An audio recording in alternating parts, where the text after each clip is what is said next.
in the play. As most of you know, I played in his jazz ensemble for 5 years. And I got an A every quarter. Go figure. I'm really nervous coming in here to play for you. But I'd like to play for him an old 1904 What are you tune. saying? What? What are you saying? What are you saying? You're emphasizing the old. Oh, yeah. It's older than me. This is a union joint. Do you have your union card?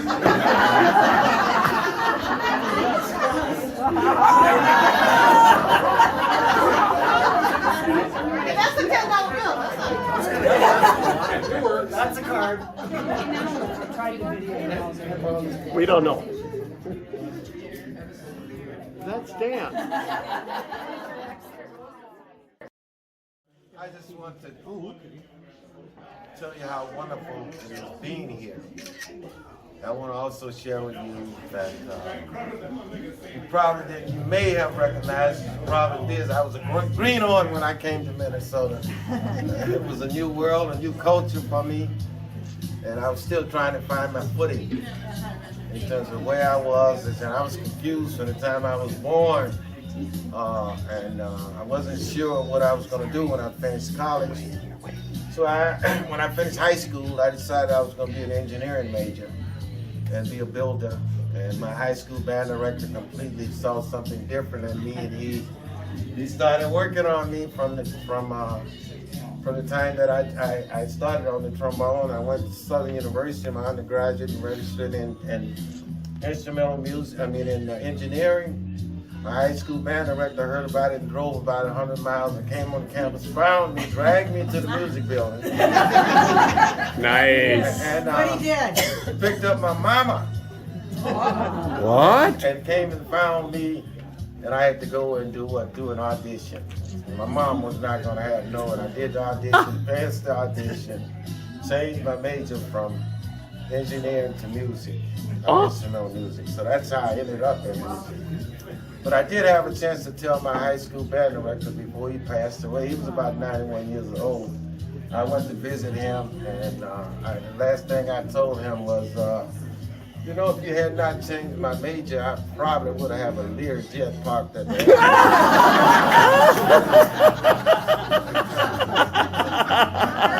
end. We had a great laugh about that. Just before he left. But my experience here in Minnesota was, I just want to thank everybody who played in the band.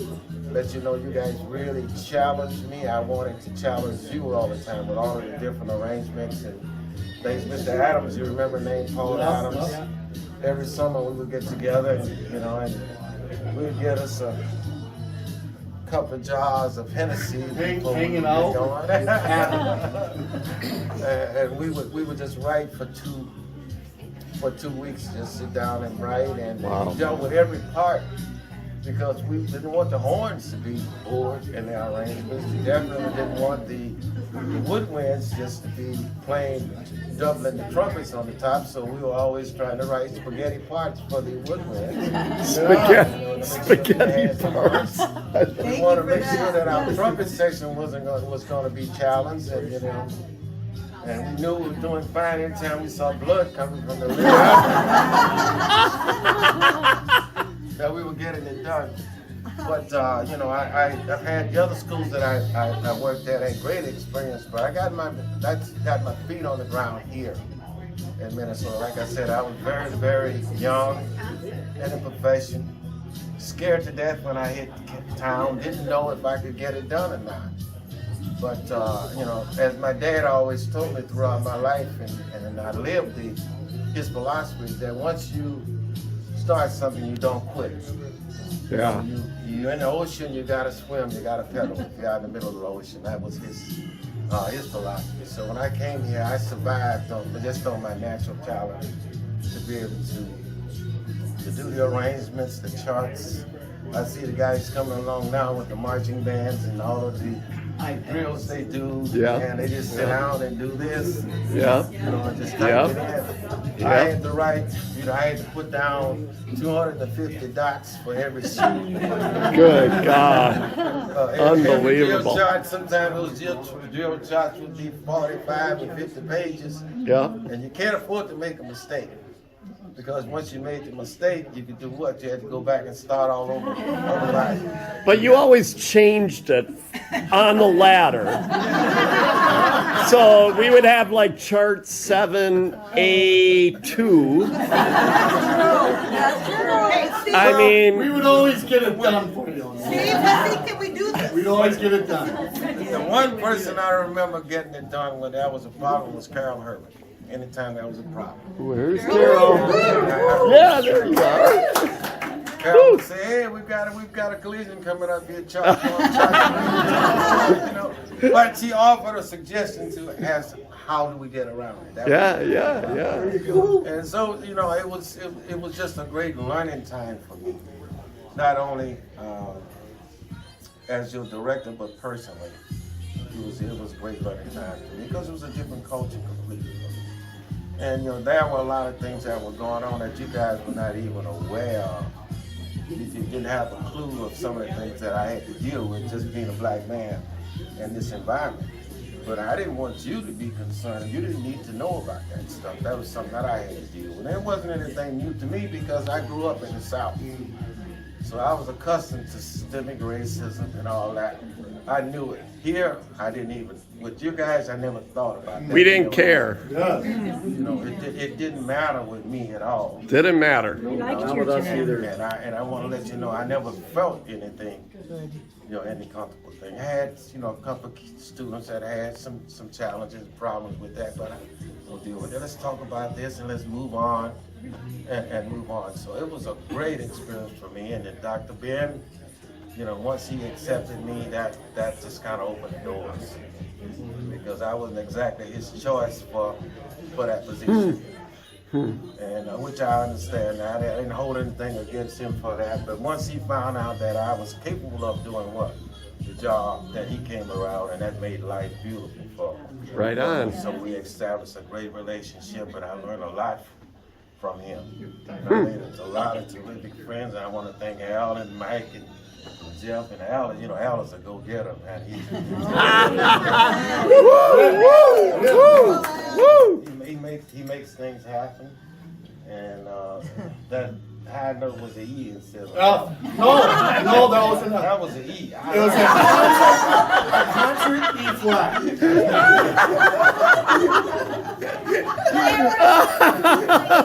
O'Neill will always be O'Neill.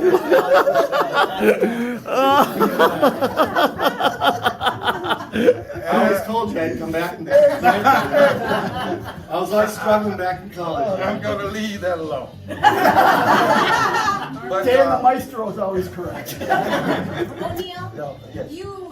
we idolized you then and we idolize you now, and you made us better human beings for the short time we were all with you. That's true. Yeah. Woo! Thank you. I really appreciate that. But I think of, and I was telling somebody earlier that I went to 3, 4 other universities after I left here. 3, I have to think, I have to count on that. And a couple of people who read the book at some of the other universities said, "You know what? You kind of cheated us." What do you mean? Well, you wrote more about did more things in Minnesota than you did anywhere. And that's the kind of way. So Yeah. So I don't even know how we pulled some of the trips off that we made happen. We had a great president, and I had great faculty, music faculty, the few that supported me, Dr. Turntine and Caswell and those kind of. Dr. Alton was a great guy, supported us. We were able to make quite a few things happen. And that was truly a miracle. I don't know what the band's been doing since I left. I've listened to the band a couple of times on videotape. It doesn't sound like the Minnesota band that I remember, but it's the Minnesota band. And things change.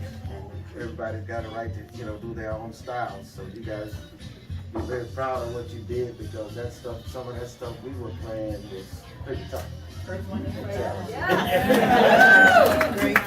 I've got a real good question because I think I'm about the only person to know this from O'Neill.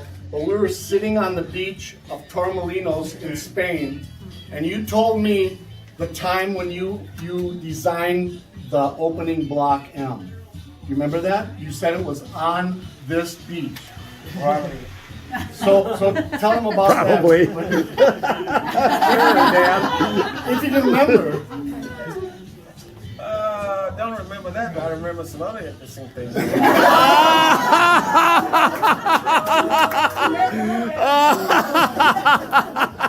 don't talk Good about answer. That's a good answer right there. Those memories stay in Spain. Those. Yeah, I had to leave it. That was something that I was writing in the book, and my wife saw it. She said, "Baby, I don't think you need to put that in the book. You want to just hold it on that." Can we have that edition? Yeah. But you know, I probably maybe remember that, you know, because a lot of times shapes and things that I would do a lot of times. You know, I'd be driving down the street, you see a billboard, you see a certain shape, I'd grab a napkin or sitting in the bar or something, Wow. and see a design on a beer can or something. Oh, wow. You know, I would just kind of write it down and those kinds of things, you know, ideas that come. The beer can. The only kind of bad thing about my life now is the fact that, you know, I retired. And the band was so much a part of my life, I can't get away from it. I still will wake up at 3 o'clock in the morning sometimes. Wow. Wow. And I'll get up and go to the piano because I'll have this chord in my brain. Oh, wow. Noisy. And I would get up and go to the piano and just do that fingering on that and play that, and I say, yeah, that's it. Yeah. That's what I was looking And then what for does in my Rose mind. say at 3 a.m.? I'm at a nutball. But you are seriously a nutball.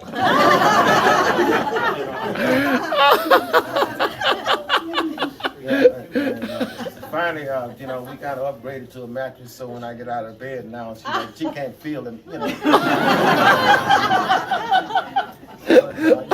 That's the only challenge that I have. I really miss doing what I do, but I've been blessed to be able to be with you. People probably have heard of the Con Selma Company. They build brass instruments and all kinds of instruments now. Who? And so I'm a Who? Con. Oh, Con. I see. Con Selma Company. Yeah.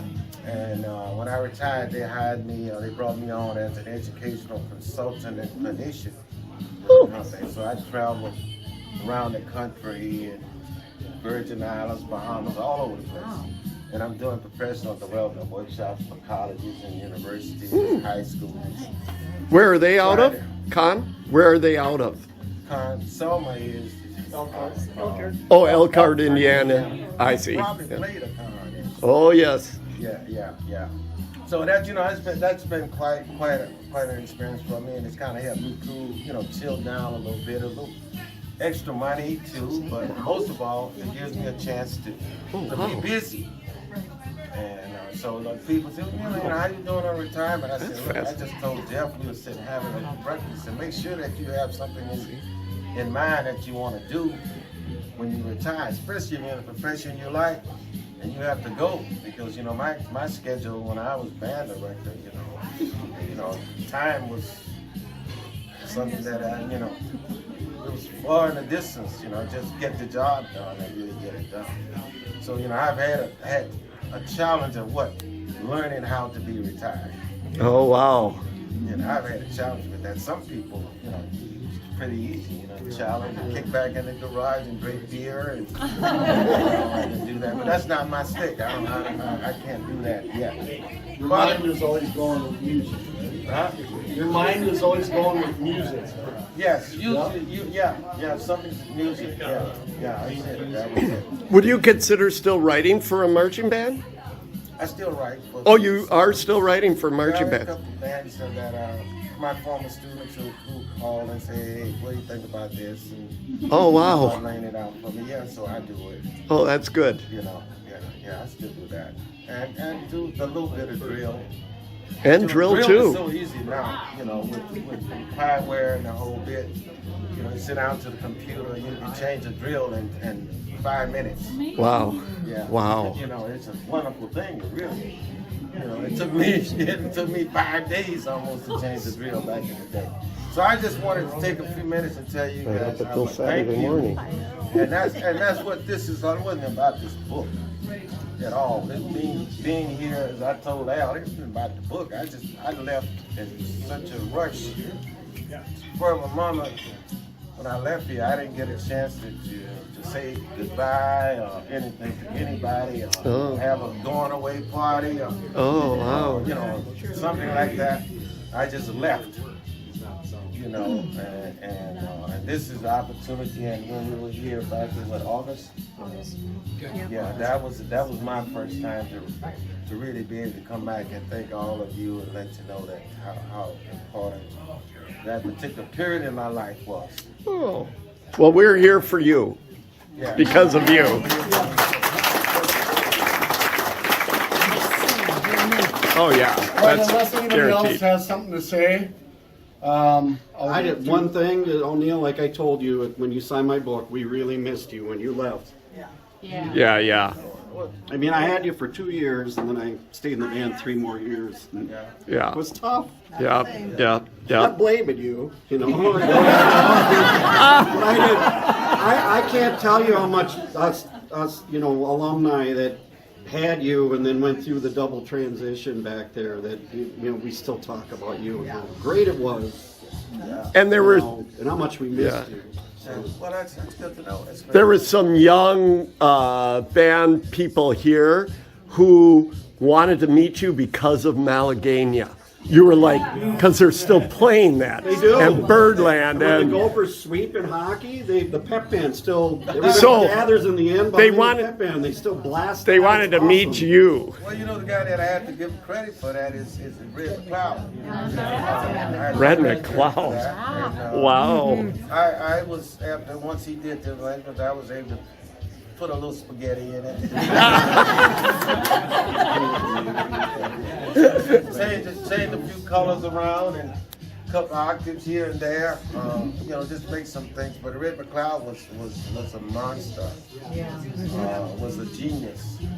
And I often remember when we flew down to Mexico and the police, Mexican captain of the police department came to my room and said that the president wanted you guys at his house tomorrow to play a command performance for the president. We're leaving tomorrow. Now we were scheduled to go out tomorrow, and he said, well, you know, the president's not going to be too happy about it. About you not coming. And, Wow. And then say, just for you to know, sir, we control when planes go and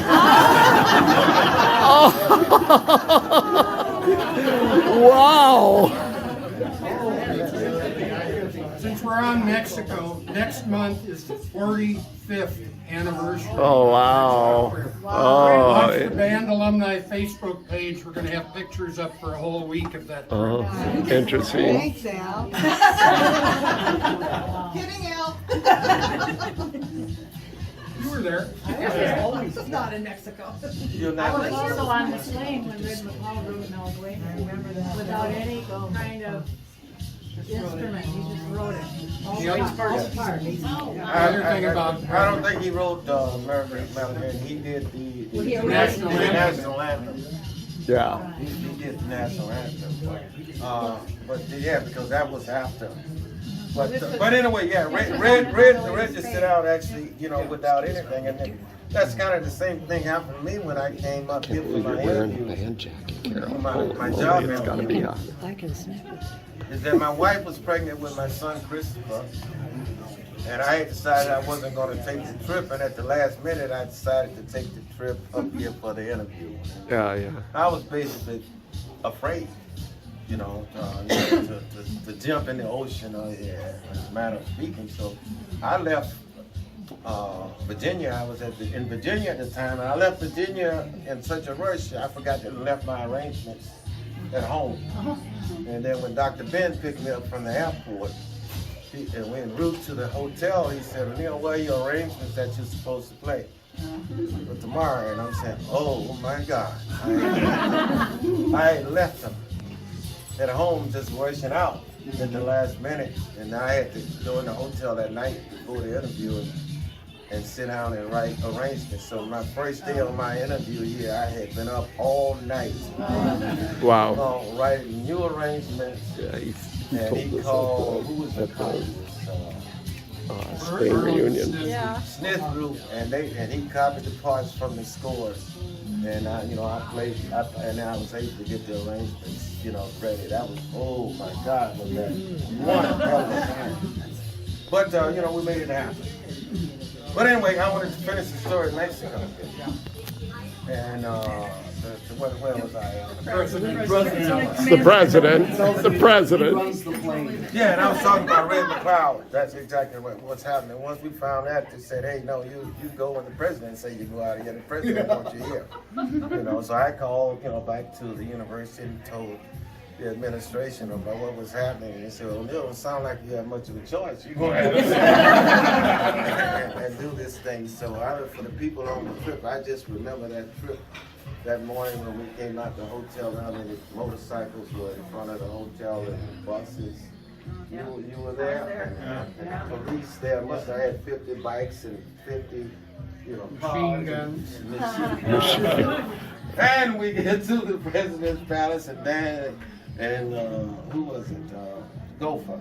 Dave Tremblay. Dave Tremblay, yeah. Hails off the bus and starts running toward the president's palace. And all at once, one of the gunmen went, "Click him!" Oh no, this is the big one here. And I had to get that situation under control. Oh my goodness.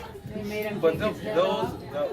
They made him take his head off. And no, I didn't do that. I just the guy with the, No, no, it didn't make him take his head off. I had to really chill that situation really quickly, very quickly. But those are the kinds of things that that were great. I refuse to talk about Spain. England was great. The trip up to Derby, England. How many people took that trip? Yeah, that was a great one. Oh, England. Didn't we go on the train or something? Yeah, buses. Buses. No, we went on buses. We bust over there. O'Neill, I have somebody that wants to wish you well. Paul Blake. Paul. Hello, Mr. Sanford. Hello, sir. What's he saying? I didn't know you wrote books. I hear you, man. I will be in touch with you soon, man. I'm having a wonderful time with Media. Yeah, look, we're going to make that happen down the road. They've got another event coming up soon, and I'm going to try to come back for that, and I will reach out to you. Okay, well, I'm here in the city of North Las Vegas. Enjoying the sun. I moved to Las Vegas 3 years ago. I'm glad to know that, man. My wife loves the one-armed bandit in Las Vegas. The one-armed bandit.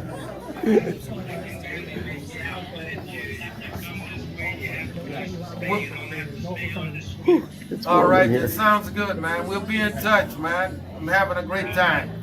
Okay. All right, out. Okay. All right. Thanks for the tonight. All right. But anyway, I babble enough, people. Again. Let's sing Hail Men. Short. Dan. Thank you for coming, and I have had a great time. Let's sing Hail Men with O'Neill directing. But first, we need to do one thing. Ho!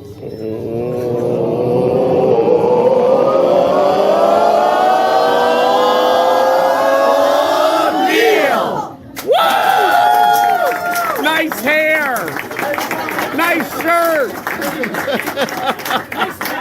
You want to hear that again? It was a B flat. flat? Wow. Oh, Blake.